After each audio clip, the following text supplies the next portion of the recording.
We'd been driving I-80 through the endless black of rural Pennsylvania for 6 straight hours, headlights tunneling through mist. It was January, windshield wipers creaking, the sort of cold where the world feels hollow. I was behind the wheel. Marissa dozed in the passenger seat, earbuds glowing faint blue. Our route was simple. Stay on I-80, stop at a motel near State College, finish the drive to Pittsburgh in the morning. But at 1:37 a.m., a green reflector caught my eye. Exit 14, Haverson, gas, food, lodging. I slowed. That's not on the map, I muttered. Marissa stirred. What isn't? There's no exit 14 on this stretch. Next one's supposed to be 20 miles. She leaned forward, squinting through the fog. Sure enough, a brand new off-ramp peeled right, its asphalt dark and wet like it had rained there alone. The sign looked freshly bolted, paint so bright it seemed to glow. "You need gas?" she asked. "Quarter tank. Not urgent, but enough to justify curiosity, and we were both starving." I flicked the blinker. The moment our tires hit the ramp, the GPS chirped and froze. Screen gray, no signal. The ramp curled down into a valley walled by pines. Then, lights. A main street, tidy and quiet. 1950s storefronts in perfect rows. A diner with neon coffee cup, a service station, even a movie marquee listing "The Day the Earth Stood Still." Snow drifted lazily, but the pavement was bare. Marissa whispered, "Where the hell are we?" I rolled to a stop at a four-way. Every building glowed warmly inside, lamps in windows, a jukebox visible through the diner's frosted glass, yet not a single moving person. "Maybe they're closed," I said, though the open sign buzzed bright. A single traffic light blinked red. No other cars, no sound but the ticking of my hazard lights. Marissa shivered. "This feels off." She wasn't wrong. The air smelled faintly of ozone, like a storm without rain. We pulled beside an old Phillips 66 pump. The design was antique, round glass top, chrome polished like new. I stepped out, boots crunching. "Hello?" my voice echoed. A door creaked open.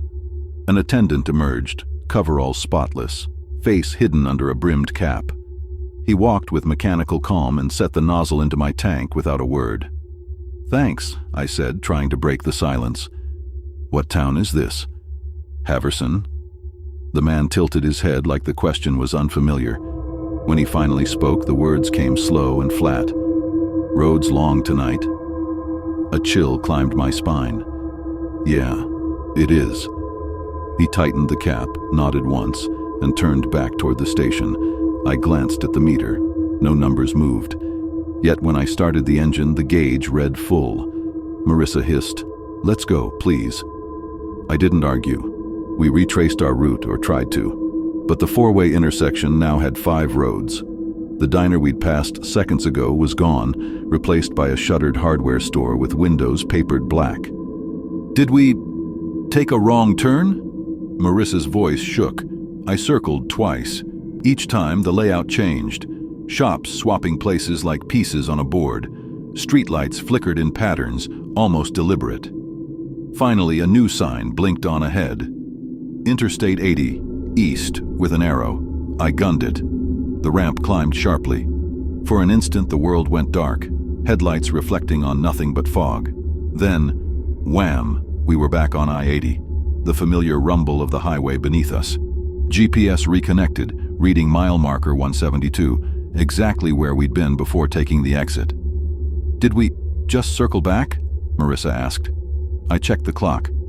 1:37 a.m. again. The same minute we'd first seen the sign. We drove in stunned silence for 20 miles until a burst of static filled the radio. Then a voice, our own voices, faint but unmistakable.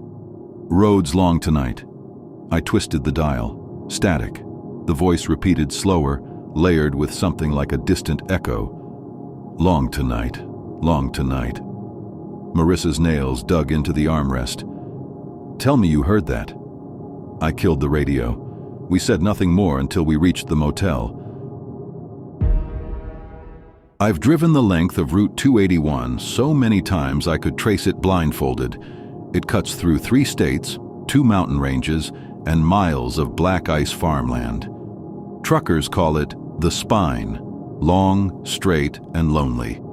In late October 2011, I hauled a load of lumber south from Vermont to Pennsylvania. A nor'easter was creeping in behind me, but the dispatcher begged me to keep schedule. Fine.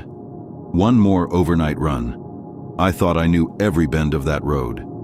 I didn't. The snow began near midnight, fat flakes slanting in the high beams. Around mile 147, I spotted her. A lone figure at the shoulder, thumb out, dark parka stiff with ice. Stopping for hitchhikers is a career-ending move, but something about the way she shivered, small, deliberate, hooked me. I braked. She climbed in without a word, breath misting the cab. "Where you headed?" I asked. She stared ahead. Finally, in a flat voice, "Home." I offered a coffee from my thermos. She didn't move. Dispatch radio crackled. "Unit 63, heavy accident near your location. Anyone else reporting?" The signal warped, stretching into a long, metallic screech. The girl turned toward me. "Don't stop." Her eyes were pale, almost colorless, and fixed on the windshield. I said nothing and kept driving. 10 miles later, she whispered, "Exit 9. I frowned. "There's no exit 9 on this stretch." She didn't answer, and yet, there it was.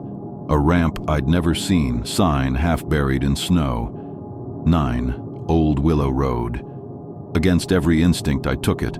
The ramp spiraled downward, trees pressing close like ribs of a cage. The snow thinned.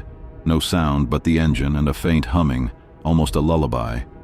Then my GPS blinked out. I glanced at the girl. She was smiling now, just barely. "You'll see it soon," she said. "What?" "My house." An old Victorian appeared beyond the pines, porch light burning sickly yellow. Smoke coiled from a crooked chimney. She finally looked at me, eyes suddenly full of sorrow. "You shouldn't have come." Before I could reply, the passenger door swung open by itself. She stepped out and walked toward the house, parka trailing like a shadow. I leaned over the seat. "Wait, do you need—" She turned once and her voice, clear, echoing, cut through the storm. "Keep driving and don't look back." Heart hammering, I obeyed. The ramp curved upward again, impossibly steep. Snow lashed the windshield. When I merged back onto 281, the storm had stopped. The road behind me was bone dry. I checked the clock. 1:03 a.m. Only 12 minutes had passed, but my fuel gauge had dropped a quarter tank.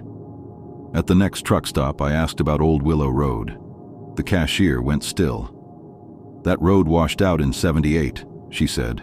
"Whole area condemned. Folks died when a house exploded. Gas leak or something." I described the girl. The woman behind the counter crossed herself. "That sounds like Emily Voss. Family burned in that blast. Nobody ever found her body." Later, I reviewed my dash cam.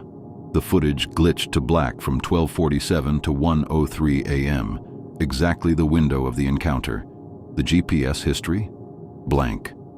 Only one thing remained: a faint scent of smoke in the cab and a single muddy footprint on the passenger mat, tiny, barefoot. I still haul Route 281 every month, no more hitchhikers. But every late October run, just past mile 147, the CB hisses with static and a soft voice threads through. "Don't stop." I've driven night routes for 20 years, but I'd never felt uneasy about a highway until the spring of 2017. Interstate 63 cuts through endless Kansas plains, flat, dark, and so straight, it feels like you're standing still even at 70 mph. I'd left Denver at dusk, aiming to hit St. Louis by morning. Coffee, classic rock, cruise control, easy. At least that's how it started. Around 1 a.m., a green sign blinked past. "Briar Rest, 2 miles. I frowned. I know every stop on this interstate. There's no Briar Rest. But the fuel gauge was dipping, and the night air had a bitter edge. Curiosity, and the need for gas, won. The exit ramp was narrow, the asphalt oddly fresh. My headlights caught no reflectors, just a tunnel of tall weeds bending in the wind. A low building emerged. white brick, dim fluorescent lights buzzing like hornets. One lone car idled near the vending machines, its windows blacked out. Inside the restroom, everything gleamed as if scrubbed an hour ago. New tiles, spotless mirrors, a faint scent of bleach. Too clean for a 24-hour highway stop. As I washed my hands, a man stepped from the last stall. Tall, wearing a maintenance uniform with no name patch, he smiled without showing teeth. "Long night for driving," he said. Something about his voice, flat but carrying, tightened the muscles in my back. Back outside, I noticed something off. No gas pumps, no vending machine lights. Even the open sign in the window had gone dark. Yet the same car still idled, exhaust curling into the cold. No driver. I decided to leave. That's when the man appeared again, leaning casually against my driver's door. "You should stay a bit," he said. My stomach dropped. I've got a schedule." He tilted his head, smile widening. "Everyone does." I slid into the driver's seat and locked the door. The man didn't move as I started the engine. Only when I hit the ramp did he step back, still watching, hands in his pockets. The highway reappeared after what felt like 30 seconds, but the dash clock had jumped from 1:22 to 3:46 a.m. 2 hours, gone. I grabbed my phone to check the GPS log. The trip data skipped from mile 210 straight to 240, as if the rest stop never existed. Even the odometer reading hadn't changed. By dawn, I convinced myself it was fatigue. Until I stopped at a regular truck plaza outside Columbia.